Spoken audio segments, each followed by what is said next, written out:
धन्यवाद रिंकल। पहले तो इस सभा में उपस्थित सभी हमारे जो साथी हैं, आदरणीय सुभाष चंद्र जी, आलोक यात्री जी, यहाँ मेरे साथ शिवराज सिंह जी बैठे हैं, बत्रा जी बैठे हैं, और जहाँ तक मैं देख रही हूँ मीना जी दिख रही हैं, रायजादा जी दिख रही हैं। आप सभी को बहुत सुंदर कहानी पांडे जी ने, मीना पांडे जी ने पढ़ी। आप सबका बहुत बहुत अभिनंदन करती हूँ। एक दो बातें जो कहना चाहती हूँ, क्योंकि सही बात है कि लंबे समय तक चीज़ों को सुना है तो उसको यूँ ही तो नहीं, सिर्फ सुनने से तो नहीं चलेगा। मैंने क्या महसूस किया, जो कहानी लिखता है वो खुद में भी एक किरदार बन के बैठा होता है, तो किरदार होने के नाते मैंने किस तरीके से चीज़ों को देखा। आज बहुत सारी चीज़ें नई हुई, नई जगह, नए अंदाज, नई शुरुआत, बहुत कुछ नया हुआ। नयापन हमेशा ही ज़िंदगी के लिए अच्छा होता है, वो एक रूटीन लाइफ से तोड़ता है उसको और नई तरफ ले जाता है। तो ये जब तोड़ना है, रूटीन को तोड़ना और नए तरफ जाना, जैसे हम रिटायर हो गए, अभी बात हो रही थी, सुभाष चंद्र जी से बात हो रही थी, तो आलोक यात्री जी ने कहा आप हर से यही पूछते हो कि रिटायर हो गए कैसा लग रहा है, क्योंकि रिटायर होना एक लंबी यात्रा की रूटीन को तोड़ता है, और रूटीन का टूटना सचमुच बड़ा अच्छा लगता है। तो जब आप कोई रचना कर रहे होते हैं, चाहे वो कविता हो, चाहे कहानी हो, चाहे शायरी, कोई सी भी विधा हो, उसमें कुछ नयापन बड़ा ज़रूरी है। एक ये शर्त है, अगर आपको नया कुछ नहीं कहना, प्रेम सबने किया और हर उम्र में, मतलब हर दौर में किया, आने वाले दौर में भी होता रहेगा, ऐसा नहीं कि प्रेम कभी पुराना हो सकता है, लेकिन आपका प्रेम 100 वर्ष पहले किए गए प्रेम से अलग होगा। आज का प्रेम आने वाले समय के प्रेम से अलग है। तो ये जो अलग होना है, ये अगर कहानी में छलका ही नहीं तो फिर क्यों ही मेहनत की। बहुत बढ़िया बात। तो ये दो चार चीज़ें मुझे लगती हैं। और यहाँ की जो एक बहुत अच्छी बात मुझे लगी, पहली बात तो ये जगह जो बहुत ही तफसील से आदरणीय ऋषि कुमार जी ने सुनाई, बताई कि यहाँ एक एक चीज़ जो है वो आपका ध्यान खींचती है। एक एक, मतलब जैसे अगर मैं कहानी लिखने बैठ जाऊँ तो मैं पहले इस पूरे दृश्य को लिखूँगा, एक कैमरे की तरह मेरे भीतर एक एक चीज़, जैसे ईंटों की जो दीवार बना रखी है, रंग भरी हुई ईंटें हैं, यहाँ जो सजा रखा है, यहाँ जो मेडल है, यहाँ जो लोग बैठे हैं, ये जो पूरा का पूरा सेटअप है, पीछे जो पर्दे हैं, 1 मिनट को लगता है कि पर्दा हटेगा और वहाँ नाटक शुरू हो जाएगा। यहाँ जो ये थोड़ी सी लाइटिंग है, तो मतलब हर कुछ आपको इस तरह से बांधता है, हर कोना आपको कहानी का एक दृश्य, एक ज़मीन दे देता है ना। अब आप उसमें क्या उगाना चाहते हैं आपकी मर्जी। तो ये इस बात के लिए भी मैं बहुत बधाई देती हूँ। दूसरी बड़ी बात मुझे ये लगती है कि जैसे सुभाष चंद्र जी से मेरी बात हो रही थी, मेरे बड़े भाई की तरह हैं, और आलोक यात्री जी से भी बात हो रही थी, तो वो ये कह रहे थे, आवाज़ चली गई, तो जो बात हो रही थी वो ये हो रही थी कि हमारे यहाँ खूब सुना जाता है कहानियों को और उसको जमकर उधेड़ा जाता है, बड़ी अच्छी बात होती है। अगर मतलब मैं उनसे कहने लगी कि मैं इसको बहुत कमी को महसूस कर रही हूँ। अब हम नई कहानियाँ, जिस समय हमने शुरू किया था तो ईसर साहब के साथ बैठा करते थे, ईसर साहब बारीकी से सुनते थे, इतने बड़े लेखक, इतने बड़े चिंतक, और कितने हम लोगों को कितना समय देते थे और ज़रा ज़रा सी बात को पकड़ते थे। हमारे साथ जो लोग बैठते थे वो उधेड़ते थे जम के, उनकी अध्यक्षता होती थी। क्या मज़े की बात होती थी। ना तो लेखक का हौसला टूटना चाहिए और ना उसको ऐसा बुलंदी पे चढ़ा दो कि वो इतने में पतंग होकर उड़ जाए, पता ही ना चले कहाँ चले गए। तो वो जो एक बात है, मुझे इस गोष्ठी में एक लंबे समय के बाद ऐसा लगा जैसे बहुत प्यास लग रही थी, आज थोड़ा पानी मिला गिलास।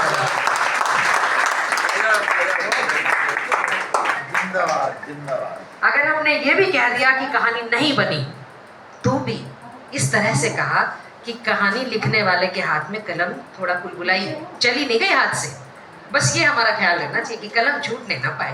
भाई जिसने कलम उठाई है, अपना समय लगाया, एक कोई अनुभव लिया, उसको पिरोया है, तो जब हम उससे बात करें तो हमारा उद्देश्य क्या है, एक मकसद होना चाहिए ना बात करने का। इतनी देर तक कोई अपने घरों को छोड़कर बैठा है, वो ढोलकी वाली कहानी है, सब छोड़ छाड़ करके बच्चा कहाँ पढ़ने लिखने लग गया, लाल निशान से उसकी कॉपी भर गई, पता नहीं कितना कुछ छूट रहा है। यही तो मतलब ज़िंदगी का जो हिसाब किताब है वही तो है, कुछ पाया कुछ खोया। अब आपको तय करना है क्या पाने के लिए क्या खोया, आपको क्या स्वीकार्य है, किसके लिए क्या छोड़ सकते हैं। तो अगर आप यहाँ पर बैठते हैं, लिखते हैं, सुनते हैं, तो आप वाहवाही सुनने थोड़ी आई हैं। वाहवाही भी चाहिए थोड़ी सी, लेकिन कहाँ सुधर सकता है वो ज़रूरी है, और वो बात मुझे यहाँ बहुत अच्छी लगी। मैं उन्मुक्त कंठ से इस बात की प्रशंसा करना चाहती हूँ। कि एक सही राय यहाँ दी जाए। तीसरी बात मैं कहना चाहती हूँ, अब मैं कहानी पर आना चाहती हूँ। ये तो मतलब यहाँ की बातचीत हुई, मैं अब कहानी पर आना चाहती हूँ। बहुत सुंदर से बात की ऋषि शर्मा जी ने, और मुझे बड़ा अच्छा लगा उनको आज इतने खुलकर कुछ बात करते हुए। जनरली मैंने उन्हें देखा है कि वो बहुत ही कम शब्दों में, नपे तुले शब्दों में मौके की बात करते हैं और प्रायः बस उतने में समाप्त कर देते हैं। लेकिन आज उन्होंने एक एक चीज़ को ऐसे पकड़ा जैसे कि वो उसके साथ आत्मीयता से जुड़े हुए हैं। इस पद से नहीं जुड़े हुए जहाँ वो बैठे हुए हैं, उस पद से भी नहीं जुड़े हुए जहाँ से उनका काम चलता है। एक पाठक के तौर पर, एक किरदार के तौर पर वो जुड़े हुए हैं, और उस किरदार के साथ न्याय होना चाहिए, इसकी गुहार लेकर के, इसका उद्देश्य, इसका मकसद लेकर के वो यहाँ पर अपनी बात रख रहे हैं। मुझे आपकी बात भी बहुत अच्छी लगी, और बहुत आधी से ज़्यादा बातें तो हो गई जो आपने कह दी। अब मैं बात करना चाहती हूँ जो कहानी मेरी समझ में, हर किसी के लिए जैसे ज़िंदगी अपनी एक कहानी है, आपके लिए ज़िंदगी अलग है, मेरे लिए ज़िंदगी अलग है, आपके लिए अलग है, बिल्कुल उसी तरह कहानी भी सबके लिए अलग है। एक ही ज़िंदगी को हम कितने कोणों से देखते हैं। आप कहाँ खड़े हैं, एक ही सूरज है, आपको जहाँ खड़े हैं कहीं अंधेरा दिखता है, कहीं उजाला दिखता है, कहीं धूप, कहीं छाँव, वो सब उसी तरह कहानी होती है। और कहानी का एक ग्राफ होता है मेरी नज़र में। कहानी धीरे धीरे धीरे धीरे धीरे धीरे चलती है, एक पीक पर आती है और ठां से खत्म होती है। वो कहानी असर छोड़ती है। एक कहानी होती है, वो धीरे धीरे धीरे धीरे धीरे धीरे चढ़ती है और धीरे धीरे धीरे धीरे उतर कर खत्म हो जाती है। आपको पता नहीं चलता हुआ क्या, लेकिन आपके दिमाग में वो घूमती रहती है। कहानियों के कई रूप रंग हैं और हर एक का अपना अपना मजा है। तो पहली बात होती है विषय, आप किस विषय पर कहानी लिखना चाह रहे हैं। जैसी बात अभी ऋषि जी ने भी कही, यहाँ जितने भी विषय आए वो विषय बड़े अच्छे थे। अब दूसरी बात होती है मकसद, आप उस विषय को क्यों उठा रहे हैं। जैसे गुड टच बैड टच वाली बात है, उस विषय को आपने उठाया तो क्यों उठाया, आप कहाँ ले जाना चाहते हैं। हमें किसी को रास्ता नहीं दिखाना, हमें किसी के अंधे की लाठी नहीं बननी है, लेकिन हमें एक खिड़की ऐसी खोलनी है जहाँ से आपको दृश्य दिखता है, ये हो रहा है, होना चाहिए या नहीं, नहीं तो क्यों नहीं। तब आपको लगता है कि अब आपने जो लिखा है, जो मेहनत की है, वो सार्थक हो जाती है, मैसेज वहाँ से बनता है। अब कहानी जब आप शुरू करते हैं, आपने विषय भी तय कर लिया सब कुछ, जब आप कहानी शुरू करते हैं तो एक टेक ऑफ पॉइंट होता है। जैसे हवाई जहाज चलता है ना, तो पहले दौड़ता है देर तक, उसके बाद उठता है।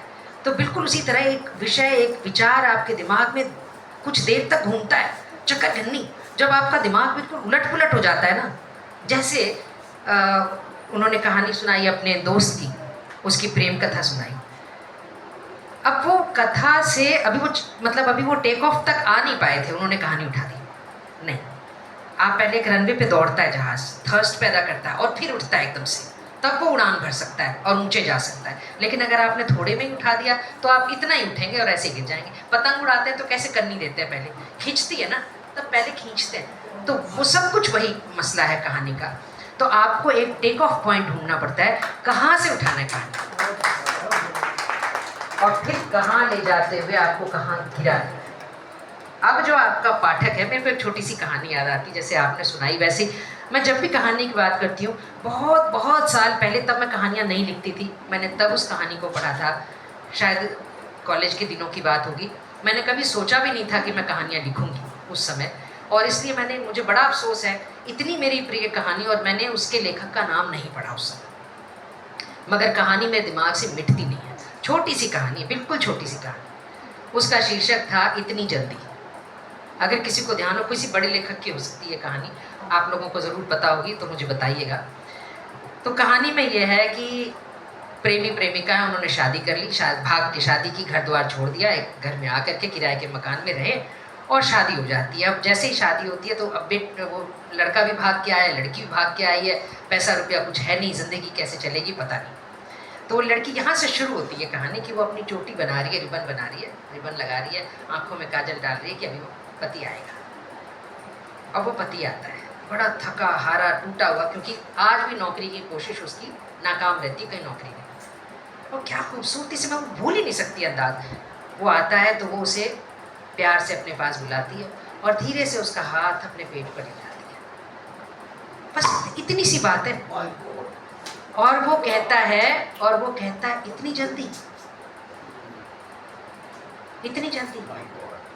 अब वो लड़की रात भर सो नहीं पाती, ये कहानी खत्म नहीं हुई। ये मैं दिखा रही हूँ आपको ग्राफ, कहानी कैसे ग्राफ ले रही है। ये क्यों थी, आपको बेचैनी होगी, क्या हो गया। अब वो लड़की रात भर सो नहीं पाती, रटती रहती है, उधर लड़का भी सो नहीं पाता। लड़की कहती है देखो लड़की, बच्चा अपना भाग्य लेके आता है, ऐसे मत कोसो उसे। मेरे को अभी भी रोमांच हो जाता है याद करके।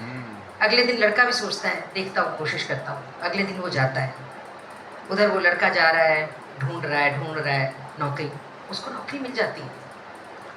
ईश्वर उस बच्चे के लिए दाना पानी का इंतजाम करता है, उसको नौकरी मिल जाती है।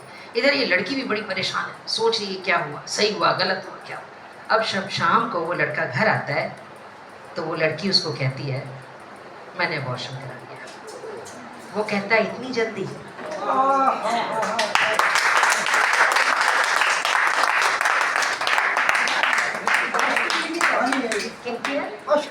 अश्क की हो सकती है, बिल्कुल हो सकती है, उनका मुहावरा है इसमें।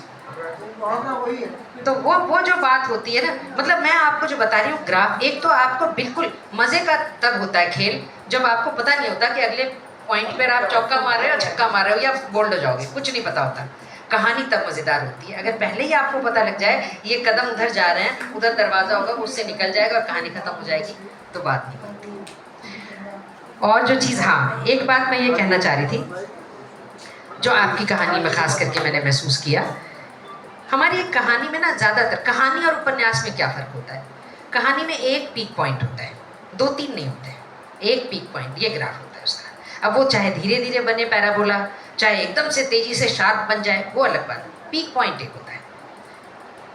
और उपन्यास में छोटे छोटे सब टाइटल, सब हेडिंग, सब विषय होते हैं, लेकिन कहानी में सिर्फ एक, आप तय कर लें आपको किस पे चलना है।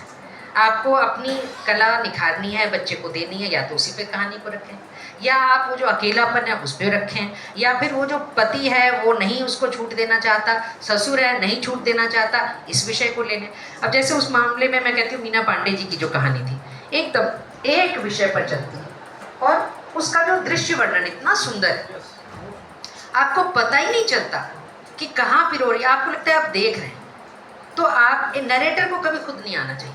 अच्छी, सबसे अच्छी कहानी वो है नरेटर आए भी बीच में, कैमरा है, आपकी आंख को इधर ले जाए उधर ले जाए, और कब कैसे मोड़ना है, आपकी पुतली जितनी ज़्यादा घूमेगी ना उतना मज़ा आएगा। मुझे बहुत अच्छा लगा कि इसमें बुलंदशहर, मेरठ, इतनी दूर दूर से लोग आते हैं अपनी कहानी सुनाने के लिए। कितना गजब का आकर्षण है कथा संवाद का, कथा रंग का। इस बात की मैं बहुत बहुत बधाई देना चाहती हूँ कि आप इतना बड़ा एक अभियान है, आंदोलन है ये, और इसकी बड़ी कमी है। तो उसको भी मैं एक चीज़ ये भी ज़रूर उठाना चाहूँगी। रश्मि हमारे मेरे संस्थान से ही हैं, हम लोग एयर इंडिया में काम करते रहे, तो उनको मैंने बहुत चीज़ों में डांस करते हुए देखा, गाना गाते हुए देखा, हर चीज़ में उनको कविता पढ़ते हुए देखा। कहानी आज पहली बार सुनी तो वो बड़ा अच्छा मटकता हुआ अंदाज था, बिल्कुल अलग था हट करके। बस थोड़ा शायद समय का दबाव था, वो इतनी जल्दी से पढ़ रही थी, थोड़ा आराम आराम से पढ़िए। बहुत अच्छी कहानी लिखी है आपने, बड़े अलग विषय पर। वो जो मैं कह रही हूँ ना, एक अलग चीज़ होनी चाहिए, नया चीज़, वो नई बात थी। आपकी जो ट्रांसफ़र वाली कहानी थी, उसमें क्या था कि ये जाती है और वो ट्रांसफ़र के लिए सोचती है और फाइनली ट्रांसफ़र पर ही रह जाती है, चली नहीं कहानी। कहानी में एक यात्रा होनी चाहिए, वो वहाँ से चली। अब मुझे लग रहा था कि वो बिल्कुल उसके सब चीज़ें उसके अगेंस्ट है। आखिर कोई एक पीक पॉइंट होना चाहिए जहाँ उसको कहना चाहिए नहीं करूँगी, मैं वो करूँगी जो मुझे करना है। तो वो जो चीज़ है, हालांकि इससे पहले जो आपने दृश्य दिए, जो आवाजाही है आपके, वो बहुत खूबसूरत है। सिर्फ मुझे लगता है अंत पर एक बार और आप सोचें कि किस तरह से, पर कहानी सबकी अपनी होती है, बिल्कुल निजी होती है, और अपने हिसाब से ही आपको उसका ट्रीटमेंट करना होता है। कौन सी ट्रीटमेंट कहाँ आपको अलग दे जाएगी पता नहीं। मैंने जो कहानी की दुनिया में मैंने प्रवेश किया था, तो मुझे याद है मैं एयर इंडिया में सिक्योरिटी डिपार्टमेंट में काम करती थी, और बम ढूंढने का काम हम लोगों को, मतलब मैं उस एक्सपेरिमेंट का हिस्सा थी जहाँ लड़कियाँ रखनी शुरू हुई थी। पहले लड़कियाँ रखी नहीं जाती थी इस काम में। तो वो इतना अलग किस्म का अनुभव था, अलग तरह के वातावरण में मैंने उसको उठाया था कि मुझे पता ही नहीं चला। और मैंने उनको याद रखने के लिए कि मेरे याद में रहे, सच में ऐसी घटनाएं हुई हैं, तो मैंने उनको थोड़ा थोड़ा जैसे डायरी की तरह नोट डाउन कर लिया। और जब मैंने वो कहानी भेजी, हंस में छप गई, वागत में छप गई, जहाँ भी भेजी, मतलब हर जगह ही छप गई, जहाँ भी भेजी। और हर किसी ने, मतलब आप ये समझिए, अगले महीने मेरी 17 कहानियों का संकलन निकलने वाला था। 17 में से 15 कहानियाँ, 2 कहानियाँ ऐसी थी जो इंट्रोडक्टरी थी, तो उनको छोड़ दीजिए। 15 कहानियाँ एक ही महीने में सब जगह पे कहीं कहीं कहीं कहीं आ गई। तो वो जब आप नया विषय उठाते हैं और आप किसी को नई चीज़ बता रहे हैं, मतलब मैं कोई ज्ञान नहीं बता रही, लेकिन मेरा अनुभव था और मुझे लगा कि कुछ हटकर है, दुनिया को पता चलना चाहिए। जब एक लड़की खाकी वर्दी में खड़े होकर कहती है आप अपना बैग दिखाइए, तो लोग उसको कहते हैं बड़ी आई किरण बेदी बनने चली है। तो उस वक्त मुझे जो कांटा चुभता है, मैं सिर्फ वो नहीं लिख रही हूँ, मैं चाहती हूँ कि आप जाने, जब आपको पता लगता है बॉम्ब थ्रेट है, मैंने कोई कवच नहीं पहन रखा, खाकी वर्दी तो पहनी है, लेकिन जब मैं वहाँ आप सबको हटाती हूँ कि आपकी जान ज़्यादा कीमती है और मैं चली जाती हूँ, उस वक्त मेरा कहानीकार मुझे शील्ड पहना देता है।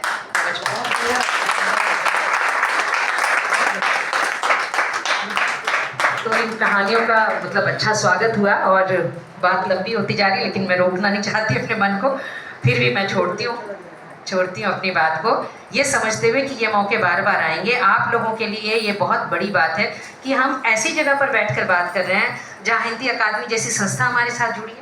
आपको एक बड़ा मंच वो आह्वान कर रहे हैं, आप अपनी कहानी दीजिए, हम नाटक करेंगे। आप अपनी कहानी दीजिए, हम इंद्रप्रस्थ भारती उसका मंच देंगे।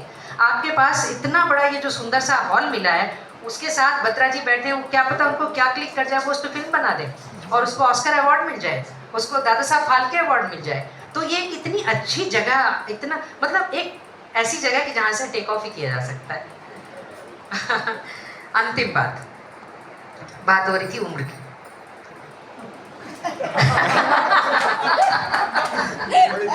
बहुत दुविधा की बात है। उम्र की बात है तो छोड़ा नहीं जा सकता। तो मैं ये कहना चाहती हूँ कि हम लोगों की उम्र हमारी किताबों से नापी जाती है। इसलिए अभी जो हम सब हैं, क्या नाम बताया आपने? नहीं, इनका जो मातर क्या बताया? महामंडलेश्वर जी की उम्र हो गई 52 से 53, 55 साल करीब, 54 हो गई। तो बस अब उनको 54 वर्ष की बधाई दीजिए और बाकी सब भी इसी तरह से अपनी उम्र जोड़िए। और हमें बहुत लंबा जाना है, लंबी पारी खेलनी है, इसलिए थकना नहीं है। और कई बार होता है कलम की नोक बनाते हैं ना, पेंसिल की नोक बनाते हैं तो घिसते थे, आजकल की बात नहीं कर रही, एक समय था उसको घिसते थे। तो कहानियों में ऐसी कई बार होगा कि आप पहले घिसेंगे, उसको फाड़ के फेंकेंगे, तब वो शार्पनेस आएगी, वो नुकीलापन। स्वर न कहीं कुंठित हो जाए, तेज वक्त की धार चाहिए। तो वो तेज वक्त की धार चाहिए आपको, और उस वक्त से घबराइए मत, उसे उतारिए। जो दुनिया दे रही, जो समाज दे रहा है, जो समय दे रहा है, उसे कैसे लेना है, सबका सब उलीच नहीं देना, उल्टी नहीं करनी है, वमन नहीं करना है, उसको कितना रखना है और कितना निकालना है, यही है बस सारी कहानी। ये जो एडिटिंग है ना, संपादन, यही है और वो धीरे धीरे आएगा, मतलब एकदम से नहीं आएगा। सुभाष जी हमारे बीच में बैठे, इतनी किताबें इन्होंने लिखी हैं और जब बात करते हैं, आज भी कहते हैं, मुझे इतने से खुशी हो जाती है कि उनको काल की कोख से याद है, ये मेरी पहली किताब थी, 96 में छपी थी, आज तक उन्हें याद है। तो ये मैं बहुत बड़ा वो मानती हूँ, अपनी सफलता मानती हूँ। जब मुझे यहाँ आने का मौका मिला इतनी दूर से भी, तो मुझे बहुत अच्छा लगा। मैं ये मान के चलती हूँ कि ये सिलसिला आगे भी रहेगा और हम इस तरह से नए उभरते हुए लेखकों को देखेंगे और उनसे बहुत सी उम्मीद करेंगे। उम्र कोई नहीं होती, जैसा उन्होंने कहा 76 साल की उम्र में भी किसी ने नई कहानी लिख कर रखी सामने। हाँ, एक बात और कहना चाहती हूँ कि जब भी आप कोई कहानी पढ़ें, जैसा भी आपने कहा ऋषि जी ने, आपके बच्चे हैं ये, आप अपने बच्चों को ऐसे अपरिपक्व आगे मत कर दीजिए, है ना। मेरा बच्चा अभी गाना सीख रहा है, सीखा नहीं है, मैं कहूँ तुम गाना गाने लग जाओ मंच पर, नहीं। तो आप हाफ डन, हम कपड़े से पहनते हैं तो पूरा सिला हुआ पहनते हैं ना, अधूरा सिला हुआ तो नहीं पहनते ना। तो जब हम कहानी भी अपनी रखें, पूरी सिली हुई कहानी आपकी तरफ से पूरी होनी चाहिए, और फिर कहने दीजिए। अभी क्या है, लोग कहेंगे ये कसर हो सर, अभी मैंने पूरी नहीं की थी, अधूरी थी, ड्राफ्ट था, तो फिर ये आपको ना बचने के मौके मिलते हैं, फिर आप निखार नहीं पाएंगे।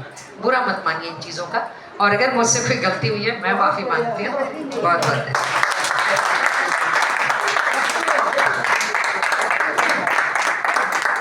बहुत बहुत धन्यवाद अलका सिन्हा जी का। और